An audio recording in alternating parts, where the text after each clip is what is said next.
మన ఒంట్లో ఎక్కువ వేడిగా ఉన్నప్పుడు కానీ లేదంటే మనం ఎండలో తిరిగి వచ్చాక ఈ డ్రింక్ తాగితే చాలా తొందరగా మన బాడీ కూల్ అవుతుంది, మైండ్ కూడా ఫ్రెష్గా అవుతుంది. ఇది ఎలా తయారు చేసుకోవాలో ఇప్పుడు మనం చూద్దాము.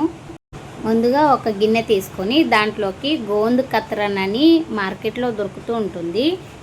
ఇది 1 టీ స్పూన్ తీసుకొని ఈ గిన్నెలో వేసుకొని 1 గ్లాస్ వరకు నీళ్లు పోసుకొని నానబెట్టుకుంటున్నాను. ఇది ఒంటికి చాలా చలువ చేస్తుంది. మార్కెట్లో, సూపర్ మార్కెట్లలో అక్కడ గోంద్ కత్రన్ అని అడిగితే ఇస్తారు.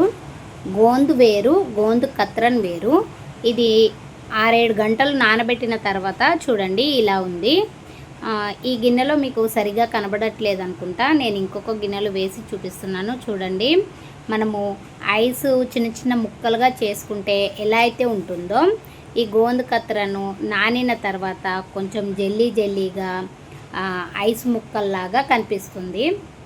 దీన్ని పక్కన పెట్టేసుకొని ఇప్పుడు మనము షర్బత్ తయారు చేసుకుందాము. ముందుగా నేను కొబ్బరి బోండంలో కొబ్బరి వస్తుంది కదా, ఆ కొబ్బరిని తీసుకొని చిన్న చిన్న ముక్కలుగా నేను కట్ చేసుకుంటున్నాను. ఒక కొబ్బరి బోండంలోని మొత్తం కొబ్బరిని నేను తీసుకున్నాను. ఇలా చిన్న ముక్కలుగా చేసుకున్న తర్వాత వీటిని ఒక మిక్సీ జార్లో వేసేసుకోవాలి. రుచికి సరిపడా నేను ఇక్కడ పటిక బెల్లం వేసుకుంటున్నాను. మీరు బెల్లం కూడా వేసేసుకోవచ్చు, లేదంటే చక్కెర కూడా వేసుకొని చేసుకోండి. పటిక బెల్లం వేయడం వలన మన బాడీకి ఎక్కువ కూలింగ్ వస్తుంది. దీంట్లోకి కొబ్బరి నీళ్ళు 1 గ్లాస్ పోసుకుంటున్నాను. మీరు కొబ్బరి నీళ్ళకు బదులుగా నార్మల్ వాటర్ పోసుకొని కూడా ఇది చేసుకోవచ్చు. దీన్ని మెత్తగా రుబ్బుకోవాలి. ఇప్పుడు 1 గ్లాస్ తీసుకొని దాంట్లోకి 1 టేబుల్ స్పూన్ వరకు నేను రూఅబ్జా పోసుకుంటున్నాను. ఇది కలర్ కోసం, ఇంకా టేస్ట్ కూడా చాలా బాగుంటుంది. దీంట్లోకి 2 టేబుల్ స్పూన్ల వరకు గోంద్ కత్రన్ నానబెట్టుకున్నది ఉంది కదా, దాన్ని వేసేసుకుంటున్నాను. ఇప్పుడు మెత్తగా రుబ్బుకున్న కొబ్బరి పాలని కూడా పోసేసుకోవాలి.